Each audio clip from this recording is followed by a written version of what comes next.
এই জায়গায় দাঁড়িয়ে যেভাবে সরকার পরিচালিত হবে, যদি এই 12 ফেব্রুয়ারি নির্বাচন হয়ে যায়, যেভাবে সরকার পরিচালিত হবে তাতে করে মানুষ ফুঁসে উঠবে। আওয়ামী লীগ তো বসে আছে যে কোনো সময় মাঠে নামার জন্য। তাতে দেখবেন যে বিএনপি কোণঠাসা হয়ে যাবে এবং সরকার গঠন হয়ে গেলে জামাত তরতর করে এগিয়ে যাবে এবং তারা 71-এর বিরোধী অবস্থানে দেশকে পরিচালনা করবে। বিপদে পড়বে, ফাটা বাসের নিচে পড়বে হলো বিএনপি। এরপর যখন আন্দোলনে নামবে আওয়ামী লীগ, তখন কিন্তু 71-এর পক্ষের সকল মানুষ, সকল জনতা এসে কিন্তু এই আওয়ামী লীগের পক্ষে বা মুক্তিযুদ্ধের পক্ষের দলগুলোর পাশে দাঁড়াবে এবং যতটুকু শক্তি আছে 71 বিরোধী রাজাকারদের পক্ষে, তারা কিন্তু ওই জামাত আর এনসিপির পক্ষে দাঁড়াবে। মাঝখানে একা একঘরে হয়ে যাবে বিএনপি এবং বিএনপি দলটি তখন এই মুসলিম লীগ বা কি বলবেন জাসদ এইসব দলের মতো হয়ে যাবে, দলটি শেষ হয়ে যাবে। এই জন্যই আপনাদের উচিত এখন আওয়ামী লীগ, জাতীয় পার্টি, বিএনপি এরা এক হয়ে কথা বলা, এক হয়ে নির্বাচন নিয়ে কথা বলা, এক হয়ে আন্দোলনের পথে এগিয়ে যাওয়া। তা না হলে যে দিন আসছে সেই দিন খুব খারাপ দিন, সেই দিন কিন্তু বিএনপির জন্য অত্যন্ত বিপজ্জনক দিন এবং তারেক রহমান কিন্তু অত্যন্ত বিপদে পড়বেন। আর বিভিন্ন জায়গা থেকে যা শোনা যাচ্ছে, যেভাবে আপনার এখন এই ধানের শীষ এবং দাঁড়িপাল্লা মানে জামাত জোট এবং বিএনপি জোট, এদের সাথে মারামারি হচ্ছে। বিশেষ করে বিএনপি এবং জামাত সরাসরি মারামারি হচ্ছে। একজন জামাত নেতাকে তো খুন করে ফেলেছে, এরপর থেকে তো সারা দেশে গোলমাল ছড়িয়ে পড়েছে। এই এখন থেকে আগামী 2 সপ্তাহ দেখবেন এই উভয় দলের অনেক লাশ পড়বে, অনেকে ক্ষতিগ্রস্ত হবে, পরিস্থিতি ভয়াবহ হবে। নির্বাচনের ডেট সাডেনলি থেমে যেতে পারে, পিছিয়ে যেতে পারে, বহির্বিশ্বের চাপ আছে, সেটা হতে পারে। আর যদি নির্বাচন হয়ে যায় তাহলে একটি রক্তের গঙ্গা বইবে।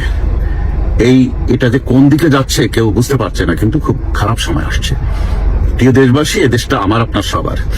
নির্বাচনে কে কাকে ভোট দিবে এটা জনগণের সিদ্ধান্তের উপর ছেড়ে দেওয়া উচিত। কিন্তু এই একটি সরকার, এই কোন অসাংবিধানিক সরকার সিদ্ধান্ত নেবে যে একটি দলকে তারা বাদ দিয়ে দেবে, যে দলের ভোটার বা সমর্থক দেশের অর্ধেক জনসংখ্যার বেশি, তাদেরকে বাদ দিয়ে একটি সুষ্ঠু নির্বাচন করবে, এটা কখনো কল্পনাও করা যায় না, এটা সম্ভব না। তাই আসুন আমরা ঐক্যবদ্ধ থাকি, দেশটাকে রক্ষা করি। আসুন সবাই মিলে যেন সব দলের অংশগ্রহণে নির্বাচন হয় সেই জায়গায় আওয়াজ তুলি এবং সেই জায়গায় এক থাকি। জননেত্রী শেখ হাসিনা যে ডাক দিয়েছেন, আমরা ভোট কেন্দ্রেই যাব না, ভোট কেন্দ্রে আমরা যাব না এবং এই ভোট হতে দেব না। মুজিব সৈনিক ভাই বোনদের কাছে অনুরোধ, আমার এই বক্তব্যটি শেয়ার করবেন। সকল মুজিব সৈনিকের কাছে পৌঁছানো দরকার আমাদের কথাগুলো। আপনারা জানেন যে ইসি নির্বাচন কমিশন বলেছে যে সরকার যেভাবে হ্যাঁ ভোটের পক্ষে একটি পক্ষকে সমর্থন করে নির্বাচনে ভোট দেওয়ার জন্য আহ্বান জানিয়ে প্রচারণা চালাচ্ছে, এটা সম্পূর্ণ দণ্ডনীয় অপরাধ। এদিকে ডক্টর ইউনূস সহ সরকারের সকল পর্যায়ের উপদেষ্টা এবং প্রশাসনের সর্বত্র, জেলা উপজেলা লেভেলে সর্বত্র হ্যাঁ ভোটের পক্ষে প্রচারণা চালাচ্ছেন এতদিন ধরে। এমনকি রেডিও, টেলিভিশনে, পত্রপত্রিকায় বিজ্ঞাপন দিয়ে সরকার পরিচালনা করছে। 640 কোটি টাকার মতো সরকার এই বিষয়ে খরচ করেছে বলে নিউজ বেরিয়েছে। তাহলে এর দায়ভার কার? এই বিচার তো আমরা দাবি করছি। এরপর আসেন, রোহিঙ্গাদেরকে পাসপোর্ট দেয়া হচ্ছে, বাংলাদেশের পাসপোর্ট, এবং এই পররাষ্ট্র উপদেষ্টা বলছেন যে পাসপোর্ট দেওয়ার অর্থ তারা আমাদের দেশের নাগরিক না। আপনি কোথায় পেলেন এই আইন? আপনি পৃথিবীর কোন দেশে যদি সেই দেশের নাগরিক না হন, আপনি কি পাসপোর্ট পেতে পারেন? বাংলাদেশের পাসপোর্ট কি পাকিস্তানিরা পাবে, ভারতীয়রাও পাবে, মিয়ানমাররা কি করে পায়? তো এটা তো মানে দেশটাকে ধ্বংস করে দেওয়া হলো। আপনারা জানেন যে দীর্ঘদিন যাবৎ এই আরাকানের এরা আমাদের চট্টগ্রামের একটা অংশ দাবি করছে এবং তারা দাবি করছে এই ভূখণ্ডে তারা একসময় নাগরিক ছিল, তারা অত্যাচারের জন্য ওই পারে চলে গেছে, এখন তারা এসে এই অঞ্চলে তাদের জমি জমা দাবি করছে। এখন এই সরকার যে তাদেরকে পাসপোর্ট দিয়ে দিল, তার মানে এদেশের নাগরিক তারা, এদেশে জমি জমা কিনতে পারবে, এদেশে বিয়ে করতে পারবে, এদেশের আইন মেনে সকল কিছু করতে পারবে, নির্বাচনে প্রার্থী হতে পারবে, ভোট দিতে পারবে, সবই পাসপোর্ট হলে সবই হয়। আমরা বাংলাদেশ থেকে যখন বিদেশে আসছি পাসপোর্ট নিয়ে আসছি, আপনারা জানেন পাসপোর্ট হতে গেলেই তাকে নাগরিক হতে হয়। তো এই যে এই অশান্তিটা করে দিয়ে গেল, ভবিষ্যতে তো এরা আমাদের অংশ হয়ে যাবে এবং এদের সাথে আমাদের একসময় যুদ্ধ হবে। দেখবেন একসময় এই চট্টগ্রামের অংশ নিয়ে টান পড়বে, ওরা কিন্তু তখন জাতিসংঘের সহযোগিতা চাইবে, ওরা কিন্তু তখন আরাকান আর্মি বা মিয়ানমারের সহযোগিতা চাইবে। আমাদের কিন্তু মহাবিপদ সামনে। সামান্য কিছু টাকা বিভিন্ন জায়গাতে পেয়ে এই সরকার যে যারে খুশি তার পাসপোর্ট দিয়ে দিচ্ছে, এর ফলাফল কিন্তু অত্যন্ত ভয়াবহ। ভিপি নূর বলেছেন যে আওয়ামী লীগকে বাদ দিয়ে দেশ পরিচালনা সম্ভব নয়। তারেক রহমান বলছেন যে আমরা চাই না কোনো দলকে নিষিদ্ধ করা হোক। মির্জা ফখরুল ইসলাম আলমগীর বলছেন আওয়ামী লীগের নেতা কর্মীদেরকে আমরা দেখে শুনে রাখবো। ইহসানুল্লাহ মিলন আওয়ামী লীগের নেতা, তিনি বলছেন আমাকে ভোট দিন, আমি আওয়ামী লীগের নেতা কর্মীদেরকে দেখে শুনে রাখবো। তারেক রহমান বললেন যে আমরা চাই না কোনো দলকে নিষিদ্ধ করা হোক। তাহলে এখন বলছেন কেন সময় মতো বলেননি? এখন যখন সমস্ত নির্বাচনের ব্যবস্থা হয়ে গেছে, নমিনেশন শেষ, এখন সেই এই মিষ্টি কথা বলছেন। আপনি যদি মন থেকে বলেন তাহলে বলুন যে এই সরকার আর কোনো আওয়ামী লীগের নেতাকর্মীকে অ্যারেস্ট করতে পারবে না। আওয়ামী লীগের নেতাকর্মীদের নামে যত মামলা হয়েছে এই বিষয়ে সিদ্ধান্ত নেবে পরের সরকার এসে। সকল আওয়ামী লীগের নেতাকর্মীদের সকল গ্রেফতার বন্ধ, তারা নিজ বাড়িতে ফিরে আসুক, তারা ভোটে অংশগ্রহণ করুক, ভোট দিক। এই কথাগুলো আপনারা বলুন, তাহলে বুঝবো যে আপনারা চাইছেন আওয়ামী লীগের পাশে দাঁড়াতে। আর তা না হলে এইসব ভোটে বাণিজ্যের ডায়লগ এগুলো আমরা গ্রহণ করবো না। আমাদের নেত্রীর কথা পরিষ্কার, যেখানে নৌকা নাই সেখানে আমরা ভোট দিতে যাব না। কিসে হ্যাঁ কিসের না, ভোট কেন্দ্রেই যাব না। এখন আসেন আওয়ামী লীগের প্রতি এই যে অবিচার আপনারা করলেন, আর বিএনপি এখন কোন জায়গায় যাচ্ছে। বিএনপি তো আপনারা মানে পরপর নির্বাচনগুলোতে আসলেন না। যখন আওয়ামী লীগ ক্ষমতায় ছিল, নির্বাচনগুলোতে আসলে কি হতো, কোনোবার আপনারা সরকার গঠন করতেন, কোনোবার আপনারা বিরোধী দল হতেন, এর বাইরে তো অন্য কোথাও আপনারা যেতেন না।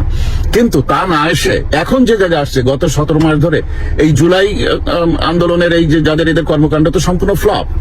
এখন ভোটের মাঠে যদি আওয়ামী লীগ থাকতো তাহলে কিন্তু জামাতের কোনো খবর থাকতো না, তাহলে দুটো দলই এই রাজনীতিতে আলোচিত থাকতো, আওয়ামী লীগ এবং বিএনপি। কিন্তু সেই জায়গায় এসে এখন কি দেখা যাচ্ছে, এখন আওয়ামী লীগের জায়গাটা নিয়ে ফেলেছে জামাত। সমস্ত প্রশাসনের সবখানে জামাত, মেটিকুলাস ডিজাইনের মাধ্যমে জামাতই যে সরকার গঠন করতে যাচ্ছে এই কথা বলছে সবাই। এখন এই পরিস্থিতির বাস্তবতায় বিএনপিকে ভাবতে হবে তাদের জন্য কোনটা সম্মানজনক, জামাত সরকার এবং বিরোধী দল বিএনপি এটা সম্মানজনক, নাকি আওয়ামী লীগ সরকার বিরোধী দল বিএনপি এটা সম্মানজনক। গত 17 মাসে আপনাদের সবারই অত্যাচার অনাচারে আওয়ামী লীগের সমর্থন এবং ভোট ব্যাংক অনেক বেড়ে গেছে। এখন নির্বাচন হলে আওয়ামী লীগ সরকার গঠন করার সম্ভাবনা বেশি। বিএনপি যদি আলোচনার হাত বাড়ায় তাহলে হয়তো এই যাত্রা বিএনপি আওয়ামী লীগ সরকার হলে বিএনপি বিরোধী দল এইরকম হলে বিএনপির জন্য সম্মানজনক, তাহলে স্বাধীনতার পক্ষের শক্তি টিকে থাকলো। তাহলে বিএনপি যে রাজনীতির দিকে যাচ্ছে এবং জুলাই সনদ নিয়ে হ্যাঁ না ভোট নিয়ে বিএনপির যে অবস্থান, খালি ভোটটা হয়ে যাক দেখেন, এরপরে কি হবে, মুক্তিযুদ্ধের সকল অর্জন মুছে যাবে, বঙ্গবন্ধুর নাম মুছে যাবে, মুক্তিযুদ্ধের ঘোষণাপত্র মুছে যাবে, মুক্তিযুদ্ধের অবদান মুছে যাবে, জাতীয় পতাকা বদল হবে, জাতীয় সঙ্গীত বদল হবে, 71-এর বিরুদ্ধে অবস্থান নিয়ে নেবে তারা, এবং গত 55 বছরের যে সংবিধান, চলমান সংবিধান, তা বাতিল করে দিয়ে 2024 সালের এই সকল লাল স্বাধীনতার নিয়মে সংবিধান রচিত হবে। জিয়া রহমানের অবদান ধ্বংস হয়ে যাবে, বিএনপির মুক্তিযুদ্ধের পক্ষের যে চেতনার কথা বা আদর্শ সেগুলো সব ধ্বংস হয়ে যাবে। নির্বাচনের আর মাত্র হাতে গোনা কয়েকটা দিন বাকি, তারপরেও একের পর এক বড় বড় সিদ্ধান্ত নিয়ে যাচ্ছে ডক্টর ইউনূস সরকার, একের পর এক মেগা প্রজেক্ট হাতে নিচ্ছে। কারণ কি আসলে? এর পেছনে পশ্চিমাদের বিশেষ কোনো স্বার্থ সংরক্ষণের চেষ্টা রয়েছে, নাকি সরকারের বিশেষ কোনো মহলের বড় কমিশন বাণিজ্য রয়েছে, নাকি অন্য কোনো বিশেষ ডিজাইন মাথায় নিয়েই ইউনূস সরকার এগিয়ে চলেছে? অর্থাৎ ক্ষমতা দীর্ঘায়িত করা যেতে পারে সেই ধরনের কোনো প্ল্যানিং নিয়েই এই সব কিছু সিদ্ধান্ত নেওয়া হচ্ছে, অনেক বিতর্ক বা সমালোচনার পরেও। আমি কয়েকটা উদাহরণ তুলে ধরি আপনাদের সামনে। অনেক বিষয় আছে, তার মধ্যে কয়েকটা উদাহরণ তুলে ধরি। যেমন বিমান বাংলাদেশ এয়ারলাইন্সের জন্য 14টি বোয়িং উড়োজাহাজ কেনার বড় একটি ক্রয় প্রক্রিয়া দ্রুত গতিতে এগিয়ে যাচ্ছে। বোয়িং বিমানের নির্মাতাকারী প্রতিষ্ঠান কারা সে তোমরা জানি, যুক্তরাষ্ট্রের। চট্টগ্রামের মিরেশ্বরায় ভারতের জন্য আওয়ামী লীগ যে 850 একর জমি বরাদ্দ দিয়েছিল ইকোনমিক জোন গড়ে তোলার উদ্দেশ্যে, ভারতীয় ব্যবসায়ীদের এখানে বিনিয়োগের আকৃষ্ট করার যেটি মূল উদ্দেশ্য ছিল, সেটি ইউনূস সরকার বাতিল করেছে, করতেই পারে, সেটি নিয়ে আমাদের কোনো আপত্তি নেই। কিন্তু সেখানে কি গড়ে তোলা হচ্ছে? এর আগে আমি আপনাদের জানিয়েছি, সেখানে অস্ত্র কারখানা গড়ে তোলা হচ্ছে।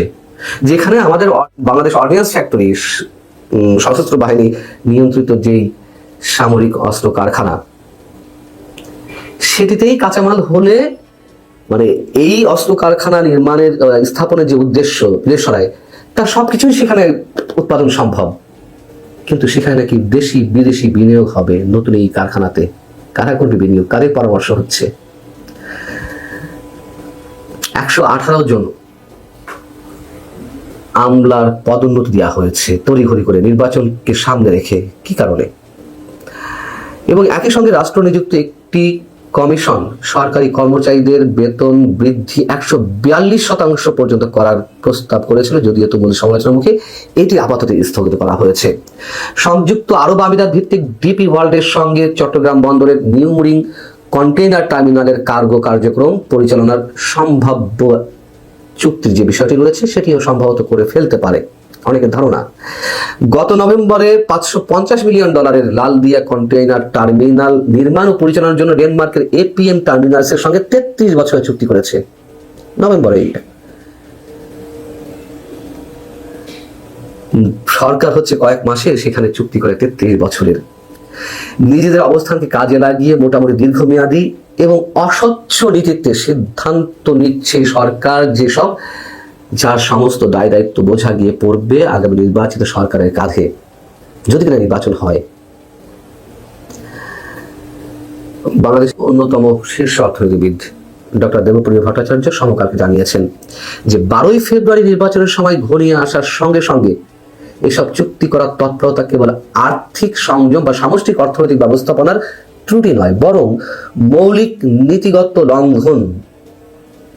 আবার বিশেষজ্ঞদের কেউ কেউ বলছেন, এই সরকারের মেয়াদ শেষে উপদেষ্টা ও বিশেষ সহকারীদের কোনো জবাবদিহিতা থাকবে না, তারা চলে যাবেন। তাহলে দায়ী করব কাকে? মানে এই ইউনূস সরকার যদি বিদায়ও নেয়, যদি আমরা এখনো যদি বলছি, আমরা নিশ্চিত নই, তাহলে পরবর্তী সরকার যে একটা হসপস অবস্থার মধ্যে পড়বে, সামাল দিতে পারবে কিনা, তার জন্য কাকে দায়ী করবো? এই সরকার তো চলে যাবে। নির্বাচনের বৈধতা ছাড়াই দীর্ঘমেয়াদী কৌশলগত সিদ্ধান্ত নেওয়ার যে প্রবণতা এই সরকারের রয়েছে, এই প্রকল্পগুলো তারই ধারাবাহিকতা, এটুকু নিশ্চিত করে বলা যায়। যেমন উড়োজাহাজ কেনার বিষয়টি, বোয়িং উড়োজাহাজ কেনার যে সিদ্ধান্ত, সেটি কেন নেওয়া হয়েছে? যা শোনা যাচ্ছে যে বাংলাদেশের পোশাক রপ্তানিতে ট্রাম্প প্রশাসন যে 37% পর্যন্ত শুল্ক আরোপ করেছিল, সেটির দেন দরবার করে 20% নামিয়ে আনা হয়েছে। এটি সরকার বিশাল একটি কৃতিত্ব নিল, নেওয়ার চেষ্টা করলো। কিন্তু আমরা যেটা জানি, অনেকেই জানেন যে সেখান থেকে কিছু কিনতে হবে। তাহলে কি কিনতে হবে? বোয়িং বিমান কিনতে হবে। তাহলে কৃতিত্ব কেন? কেন বলা যায়নি যে এই ধরনের বড় সিদ্ধান্ত নির্বাচিত সরকার এসে নেবে, নাকি এর ভিতরে অন্য কোনো কিছু রয়েছে? আমরা জানি যে পিটার হাস, সাবেক মার্কিন রাষ্ট্রদূত, 2024 7 জানুয়ারি নির্বাচনের আগেই এই বোয়িং বিমান বিক্রি করার জন্য শেখ হাসিনা সরকারের সঙ্গে দেন দরবার করেছিল। যখন 2024 7 জানুয়ারি নির্বাচনটা অনুষ্ঠিত হলো, তারপরও তার বিতর্কিত যে নানান ধরনের ভূমিকা, সেটির মধ্য দিয়েও আবার তিনি দৌড়ঝাঁপ শুরু করলেন বোয়িং বিমান বিক্রির জন্য। সেই বোয়িং বিমান কেনার একটা চূড়ান্ত প্রক্রিয়া নাকি এই সরকার শুরু করে দিয়েছে। তাছাড়া বোয়িং এবং এয়ারবাসের মধ্যে তুলনামূলকভাবে বিশ্লেষণ ছাড়াই এই চুক্তি হতে যাচ্ছে। আমরা জানি যে এয়ারবাস কেনার একটি পরিকল্পনা আওয়ামী লীগের সরকারের ছিল, চূড়ান্ত পরিকল্পনা। যেহেতু বোয়িং নানানভাবে প্রশ্নবিদ্ধ হয়েছে, এখন সারা বিশ্বে মোটামুটি এয়ারবাসই রাজত্ব করছে ফ্রান্সের, তারপরও এইসব সিদ্ধান্ত নেওয়া হচ্ছে। এবং আমরা দেখলাম যে এই বিমানের পরিচালনা পরিষদেই তিনজন ব্যক্তিকে বিশেষভাবে নিয়োগ দেওয়া হলো। কাকে নিয়োগ দেওয়া হলো? সেই বহুল বিতর্কিত নিরাপত্তা উপদেষ্টা ডক্টর খলিলুর রহমানকে, প্রধান উপদেষ্টা একজন বিশেষ সহকারী ফয়েজ তোয়েবকে, আর দেওয়া হলো কাকে? নির্বাচন কমিশনের সচিবকে। কি আশ্চর্য বিষয়!